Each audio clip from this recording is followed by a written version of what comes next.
Welcome to the 903 podcast. This week I sat down with Craig Wood, owner of Brisket Love Barbecue and Icehouse. We talked about the trials and tribulations of opening a restaurant right before COVID shut the world down, the science of making the best brisket, the joys of expanding his business into a venue, and the value of family and friends.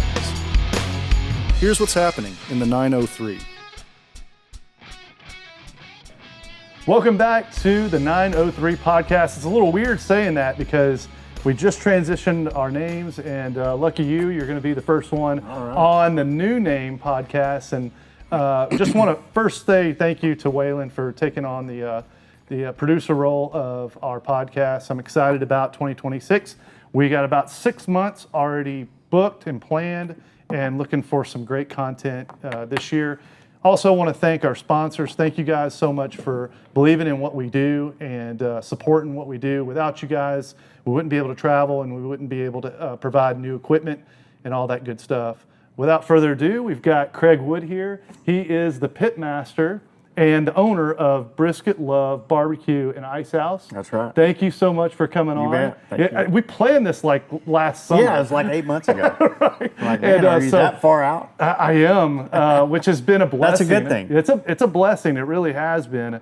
But yeah, there's a little bit of disconnect between like agreeing, hey, come on, Sure. and then actually making it happen. Yeah, I mean, I may have been drinking at the time. You may have. I think you were. Yeah, to be honest, I didn't remember it. Oh, right. Yeah. Thank you for giving me your cell phone number and remembering. So we're here in Lindale, Texas. We are on 849. Yeah, home of Miranda Lambert. Home of Miranda Lambert and home of the two wine festivals now, which is crazy. Sure. Yeah. We've been here for 13 years now, 14 and a country years. fest. And yeah. So I mean, the city's definitely grown. Oh yeah, it's crazy. You've been here for all your life. Yeah, I'm fifth generation. Right. So we were here. We were our founding family. Wow. Okay. So obviously you've had stories passed on from grandparents, great grandparents. What were some of any stories that you'd like to share? It goes back as far as the Alamo. My great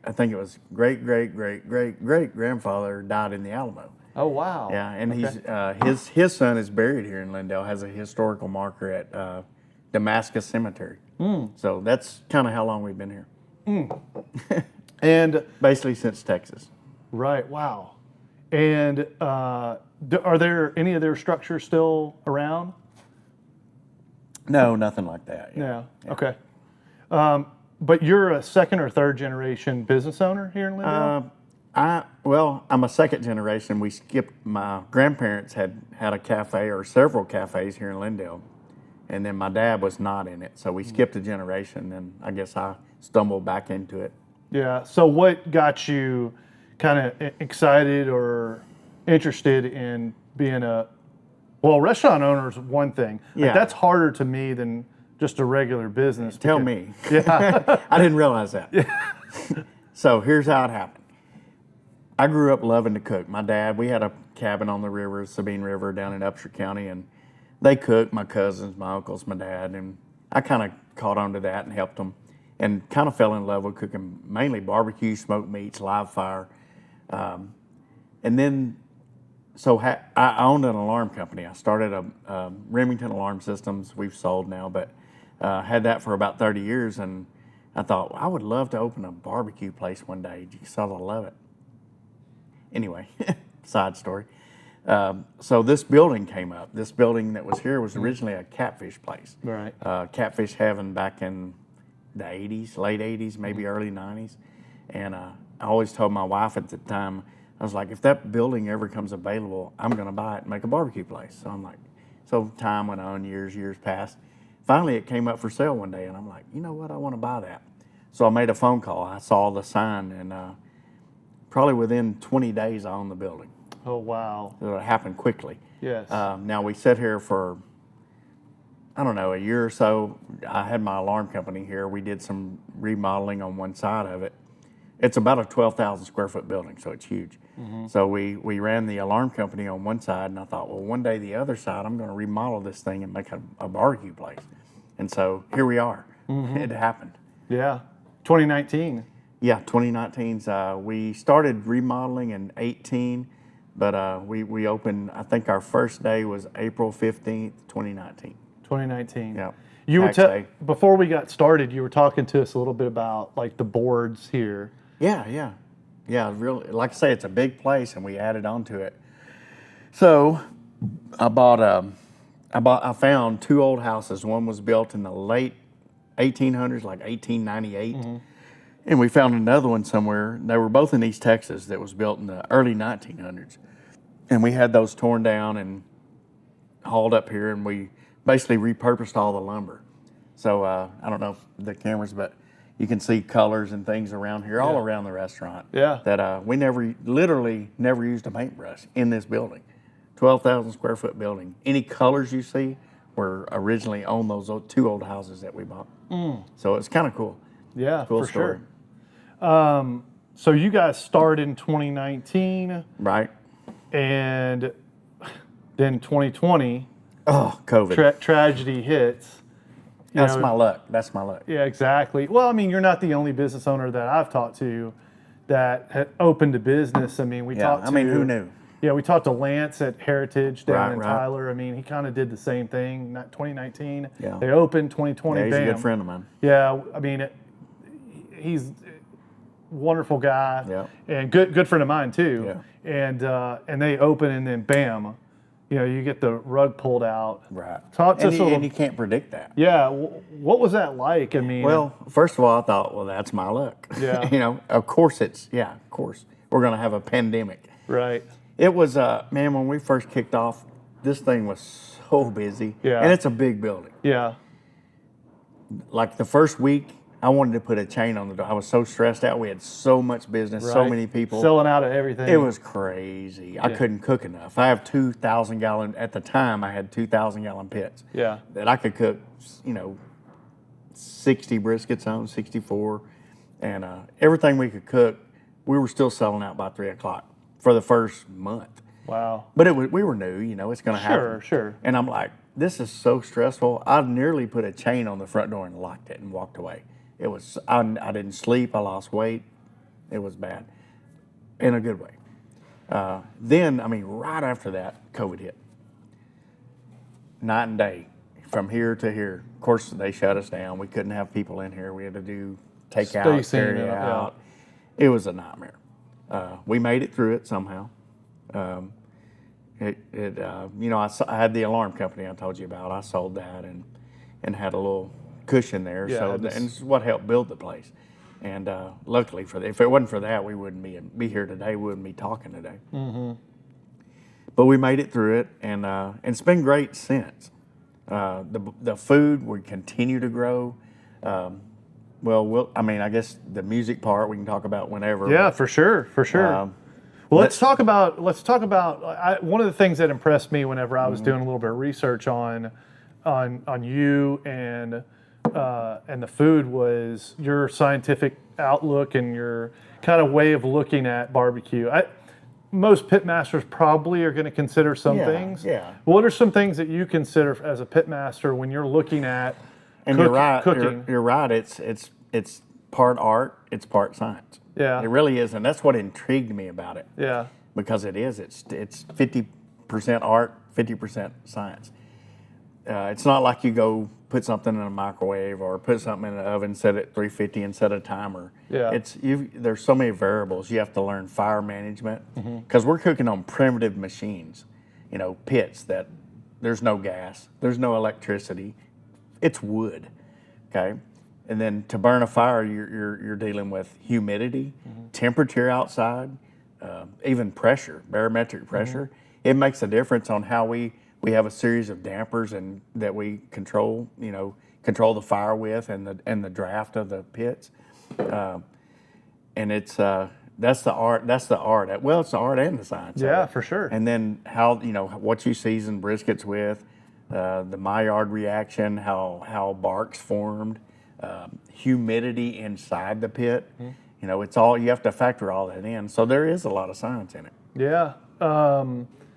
What's your capacity now? Oh man. Because I know now, like we can talk about Yeah. you've got the two is it they're 1,000-gallon? I have 2,000-gallon pits. And then you have a rotisserie now. I have a rotisserie. Which they're all named. You got. I do name them, and I have a 750-gallon one that's on a trailer. On a trailer. So I have 4 pits total. Okay. Are they rolling pretty much all the time, or? Yeah, the trailer not so much now. We're working with that, but we do have the 2,000 gallons and then a rotisserie pit. You have Maverick, Wood fired. Goose. Yeah, we named the pits. The stick offset stick burners are Maverick and Goose. Yeah. And then the new rotisserie we got from M&M Barbecue Company. That's been a lifesaver and a game changer. But it's we named it Iceman. Okay. And then my pit, the 750 gallon in the trailer is Viper. Viper. So all Top Gun. Yeah. Yeah. Is it just a love for the movie? Well, or? I'm a pilot. I'm a licensed pilot. You probably didn't know that. Yeah. And my son, that's our pit room manager, is also a licensed pilot. Okay. So we're both pilots. Twin engine or single engine? I'm single engine, VFR rated, but my son is multi-engine, turbine. He has all the commercial ratings and everything. Nice. Okay. So where do you fly? Where do you like to fly anymore? I sold my plane. I had a plane. I sold it because I bought a barbecue place. I mean, to be honest, kind of give away everything. I mean, you have to be safe, you need to fly more than once every 3 months, right? Which is about the time I had to fly. Yeah. So where does your son fly? Well, he doesn't anymore. He works for me in the pit room. Yeah. So he figured out he can make more money here than. Well, yeah, yeah. I have a friend that does helicopters. Yeah. And really enjoys it. David Lee, you probably know him. Yeah.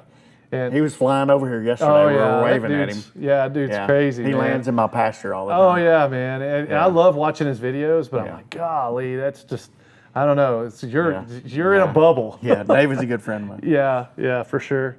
All right, so we talked about that. So talk to us about Brisket Love and how it's set up. So you've got your 12,000. First of all, was it 12,000 square foot initially? No. Okay, so. Well, no. When I bought the building, no. It's Right. probably, I'm going to guess, 4,000. Wow. We okay. tripled the size of the building. Right. Okay. Because I had huge aspirations. It was funny story. My wife at the time, we built this together. And so she went on vacation or something with her family. And Hackberry Hall is our music venue that's attached to the restaurant. Right. And we got it built. We poured all the concrete, and it was a huge undertaking. And then I go out there. I'm like, man, I need it bigger. And she's off doing something. And I talked to my contractors, and I'm like, I need to add on that. And they're like, well, we can't. We poured the concrete. We're putting walls up. I said, well, figure out a way. I need another 20 feet for the stage. For the stage. So So they put it on pier beams and built a stage. So when she comes back, the building had grown again. Yes. And she's like, stop. Right. Please, for the love of God, stop. Right. More cubic Yes. area. And she's like, you have to stop. Right. I'm like, but, we're going to have this, the live music. Right. It's going to be, Right. Wade Bowen, Cody Canada, and they have been here, Right. Kevin Fowler. I mean, we've had them all. Yeah, so Casey Donahue. you build that on to the restaurant. While she was out of town. Correct.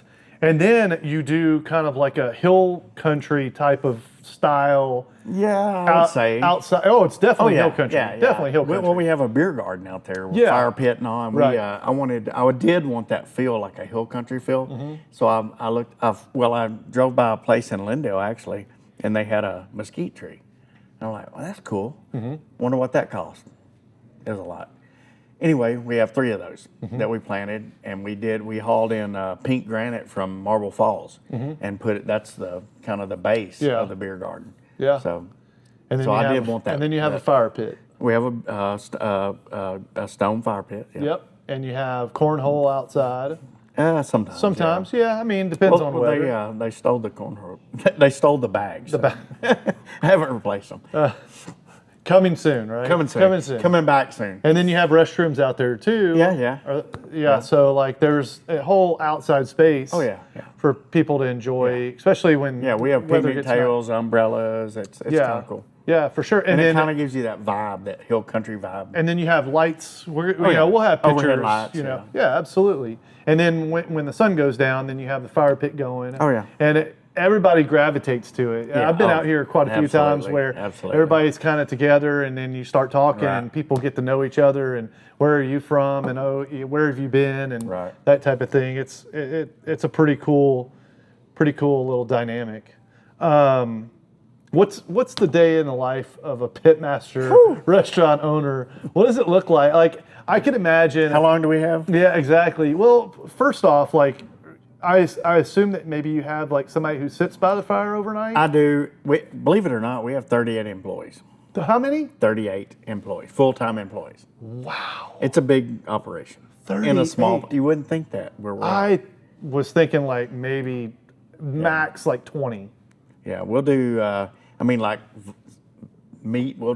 This year. We'll do probably 60,000 pounds of brisket that we'll sell out of this place. Raw brisket, now, not cooked brisket, but before we're going to lose half of that. Yes. But we have, with the music venue, the restaurant, and a lot of barbecue places are open from, let's say, 11 o'clock till 3 or 2, and we try to do a dinner service, so we're open later. Now, we are on a sell-out basis, so and we do, and you probably know this. We sell out often, almost every day. Yeah. But we try to hit it around maybe 6, 7 o'clock, 8 o'clock before we sell out. Doesn't always and it depends on what the items are. Sometimes we sell out at 3 o'clock. Right. We do. Sometimes we have things left over, which we use for different things like nachos and whatever. Right. Yeah, for sure.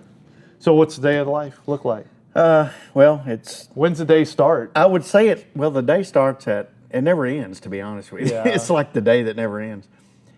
Used to, before we had the new rotisserie, Iceman. Yeah. And we've only had that pit, 3 months. Oh, wow. Okay. So for 6 years, our pit room was staffed in 24 hours a day, 6 days a week. The only reason we close on Sundays or Mondays, we have to clean the pits. But other than that, 24 hours a day, 6 days a week. And we had to have somebody in here to run the fires. The new rotisserie, we're here, 14 hours, 16 hours. At about 8 o'clock, we can load that up. We load it up with wood. It will hold a constant temperature for about 8 hours. And that's a big shout out to M&M Barbecue Company, friends of ours. It's an amazing machine, and it's been a game changer for us. Right. So we've been able to eliminate the third shift. But up until then, it was literally 24 hours a day. Wow. So that's probably why I look older than I am. Well, I mean, you did manage Remington Alarm Company for 30 years. I mean, they say I don't look 84, but hey. Oh, come on now. Come on now. And now, a word from our sponsors. This episode is sponsored by Red Construction and Development, LLC. If you are looking to build or remodel and need the highest quality, best reputation, and 3D rendering, look no further than Red Construction. Call Thomas and his team at 903-630-8660 today. This episode is sponsored by Hoot and Holler Beverage. When I think of Hoot and Holler, their selection and customer service first comes to mind.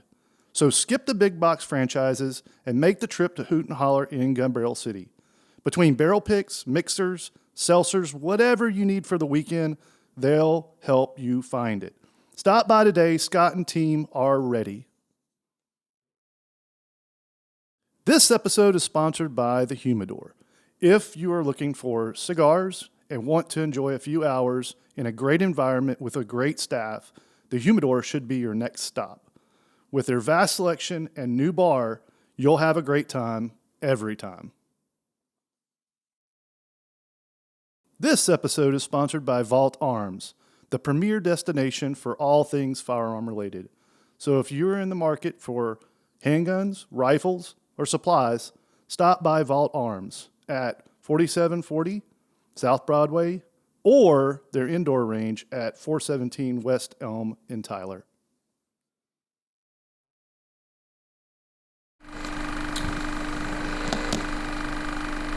Now back to the 903 podcast. You mentioned it a couple times. Like, why is live music so important to you? Man, it was a big deal when we built this thing. I had a good friend of mine, Waylon Hicks. God rest his soul. He passed away. while I was building the building back in 19, and he was an artist and did very well, was on the Texas charts. And he couldn't wait to play on my stage. And really is the reason why I built the music venue. We call it Hackberry Hall. It is part of Brisket Love, but we market it as a separate entity. So we have a stage there and all, but unfortunately he never got to play there. He was you know, he died prematurely. Yeah. So that's a bad thing. But he's probably the one that prodded me into building Hackberry Hall, you know. And man, we've had the greatest concert. We've had, I mean, Wade Bowen, Kevin Fowler, Casey Donahue, Corey Morrow. You just go through them. And you have a lot of cover bands that are super fun. Oh yeah, every weekend we have local bands. And that's the thing. We have a Kiss band coming up. Yeah, do you do that yourself? Or do you have somebody that coordinates it for you? I have an office manager, Christy, that helps me. Thank the Lord. She mostly does it, to be honest with you. Right. Which is amazing. It's a big part of this is a huge moving thing. Yeah. And I used to, when I was younger, I think, well, I can do all this on my own. You can't. Yeah. It's a big moving thing. Yeah, for sure. Like, that's the one thing that kind of stands out, other than the food, is, you know, the live music and always having something to do. You've got, you also have trivia, you know, that happens, I think tonight, right? No, it's on Tuesdays. Tuesdays. Yeah. Tonight is what? Bingo. Is bingo, which unfortunately is not going to, you know, last We're too not much sure longer. how much longer that's going to go, but we do some cool things. On Tuesdays, we also have live fired, we have a wood, always a wood-fired brick oven pizza. I'm not sure why that's a tongue twister, but it is. So we do homemade pizzas on Tuesdays. So it's kind of cool. Yep. And we did crawfish last year in the crawfish season. We may do it this year. Yeah. Not sure yet. Yeah, that's another thing that. But we do a lot with live fire. Everything we do is live fire. Okay. We're about to start a little steak program, and we have a live fire pit I had built for that, just for, you know, everything. There's no gas, there's no electricity. It's firewood. Nice. Which is kind of cool. I got you. It's one of the quotations that I kept seeing whenever I was, you know, researching was one of the quotations that you use a lot. Right. Is come by for the food, stay for the experience. Yep.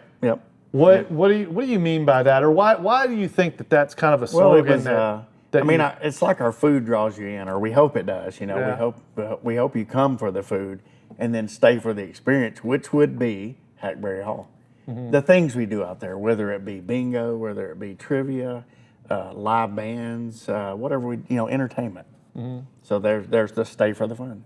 Yeah, for sure. Yeah, there's a lot to do out there too. Oh yeah. And it always seems like there's something planned. And when I think about those things, I think about sometimes us guys that are in the sticks. We want to go into the city to do stuff that, you know, maybe not available in East Texas. So I may want to go watch a Stars game. I may want to go watch the Mavericks. I may want to go into the city, you know, and we have that here. We have the TV, you know, the sports when you know, football season, college football, basketball, hockey, whatever. But what I'm thinking is like there's a lot of people that are in big cities that want to come out into the sticks. You know, and they want to come and experience, you know, barbecue, East Texas barbecue, and they want to experience maybe hill country without driving, you know, 6, 7, 8 hours. Exactly. Or having to take a flight. Yeah. And then having hill country's not right on 35 No, either. it's not. You've got to drive another hour and a half. You got to go west. You got to go. Yeah. Yeah, into Fredericksburg, or if you want to go into Wimberley or anything like that, you got to get out of there. And here's an opportunity for you to drive maybe from Shreveport an hour and a half. We're kind of the hill country without the hills. Well, I don't know. I mean, if you have enough of these, you know, you may feel like some hills. you could have a couple hills. But when I had one half of my grandparents lived in Hondo, which is hill country. I've hunted that area. Yeah, kind of, you know, Bandera. In fact, I'm leaving in the morning at 5 a.m. to head down that way, down to close to Del Rio. Del Rio, okay, down that area. Yeah, Rock Springs. Okay, gotcha. Baker 3 Ranch. So they had a ranch in Dehennis. just outside of Hondo, west of Hondo, towards Del Rio. And so every time I come out here, the shale, or you called it pink stone, that you got from Marble Farms. The pink granite. Yeah. It reminds me of Caliche That's roads. where it came from. Caliche roads that I grew up driving That's where on. it came from. I was 12 years old when I started driving Right. F-150. So you feel more at home now. 100%. I mean, that's why a lot of times on Sundays I camp out here, come over here, especially when it warms up. We go outside and have a good time. So, I mean, for anyone who's listening that's in the Dallas, Shreveport, Mount Pleasant, even Sulphur Springs, Athens, you want good barbecue, you want to come out and experience some things, maybe catch a show, live music, and have fun. I mean, it's an adult playground in a lot of ways, and you don't have to drink. For sure. And you don't have to Not drink. Not at all. Yeah. So I mean, in fact, that's why we built, like, if you've been here. Yeah. Our Hackberry Hall and the restaurant are separated by almost a 4-foot insulated wall. Right. When we're having a music in there, the party's in the back, the food's over here, the family's over here. You don't even hear it. Right. I wanted 2 separate deals. Yeah. And so it's worked out well. Yeah, for sure. All right, man. Well, all my podcasts, I like for my guests, and I briefed you, so this isn't a surprise.